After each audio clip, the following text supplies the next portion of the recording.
Bà bóng vốn xong prongประหยัด មែនតើបាទនៅស្រុកខ្មែរយើងឥឡូវសម្បូររបស់ខ្លែងមែនតើខណៈដែលក្រសួងបានចុះទៅយកសំណាក់ពីទីផ្សារទៅធ្វើតេស្តដើម្បីរកផលិតផលដែលមានជាតិពុលជាតិកាត់ខ្លាំងស្រាប់តែម្ចាស់ក្រុមហ៊ុនមួយគាត់បាននិយាយថាផលិតផលគាត់នឹងអាចមានខ្លែងអញ្ចឹងបានន័យថា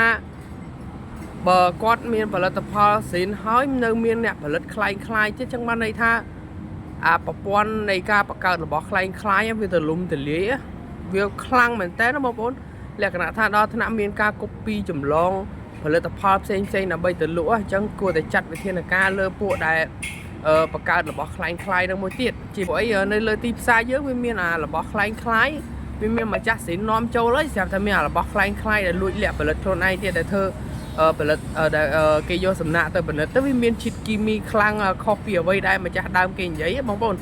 អញ្ចឹងយើងសុំមុននឹងប្រើប្រាស់អ្វីសុំមើលឲ្យច្បាស់មែនតើព្រោះអីរបស់សម័យនេះគឺ copy ដូចខ្លាំងមែនតើបងប្អូនសូមប្រុងប្រយ័ត្នទាំងអស់គ្នាបងប្អូនហើយគ្រាន់តែចង់ការពារសុខភាពយើងនេះមុននឹងប្រើប្រាស់អីមើលឲ្យបានដល់មើលឲ្យច្បាស់មែនតើថារបស់ហ្នឹងជារបស់ពិតឬក៏ជារបស់ខ្លែងបងប្អូនព្រោះអីរបស់សម័យឥឡូវនេះគឺដូចមែនតើបងប្អូនហើយឥឡូវឃើញម្ចាស់ក្រុមហ៊ុនខាងគ្រីមមួយហ្នឹងគាត់កំពុងដោះស្រាយមួយខាងក្រសួងបាទយើងចាំមើលទាំងអស់គ្នាថារឿងហ្នឹងវាទៅជាបែបណាទៀត